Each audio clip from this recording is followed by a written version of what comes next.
Greetings friends, Jennifer here, and today I'm going to be sharing some tips on how to practice the first movement of Beethoven's Moonlight Sonata.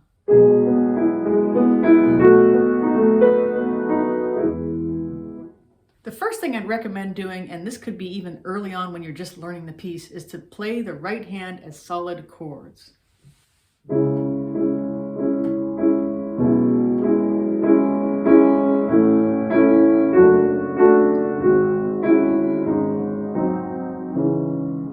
This is a good way for your brain to remember those as groups rather than as individual little notes. So instead of thinking I've got a G sharp, a C sharp, and an E, you're thinking I've got a C sharp minor chord. You don't even have to identify what chord you're playing, although that would be really helpful. But let's say that you're new to learning the piano and you just want to learn it even by feel. This is an excellent way to do that. Your brain's remembering it as a group. I remember when I used to have to memorize phone numbers, you memorize 1, 2, 3, 1, 2, 3, 1, 2, 3, 4. Think of it that way. Your brain's just memorizing in groups. Another part of the piece that I'd recommend practicing right away is measure 32. You have these extended arpeggios.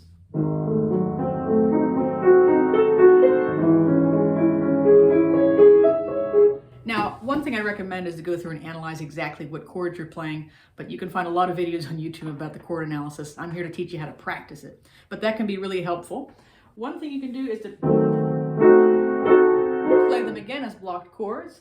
Another suggestion I would have is to play them as intervals. Remember, intervals, the distance between two notes. So you're practicing two of those at the same time.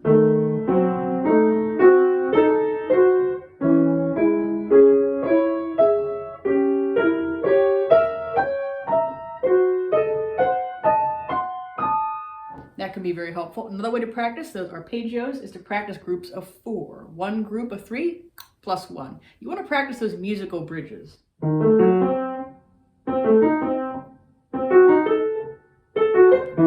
Now there is the tricky one, right? You got that jump there. That one's going to require a little more practice than the other ones. Now, don't look at the page if you can when you're practicing, because that way you're memorizing the visual on the keyboard, and it's going to also help you to land that E. Of course, the next group,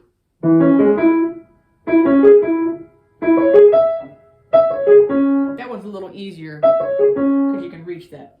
So that's another way to practice that group at measure 32. You can expand that practice technique by doing groups of 7.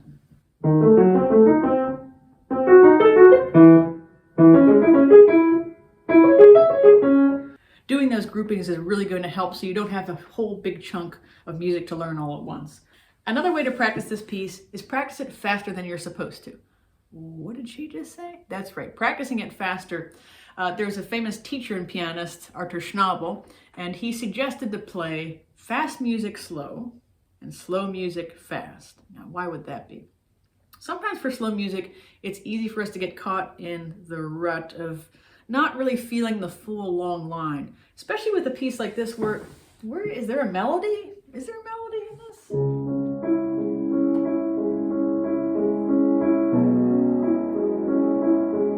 Not really, right?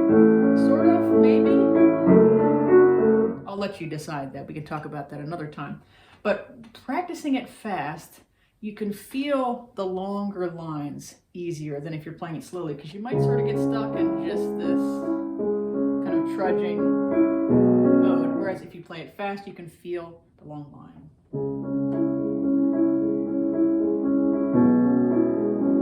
Feel that left hand really pulling us towards the C sharp. Now, if you're teaching this to a student that's just learning the piece, that might not be the easiest technique to use right away. Eventually, it's good. Another thing that's good about that is it almost tricks your brain once you go to the original tempo to feel like this is a piece of cake. Now this feels easy because you've played it faster. So that's just one last practice tip for this piece. If you like these tips, I hope you will like, share, and subscribe, and we'll see you next time.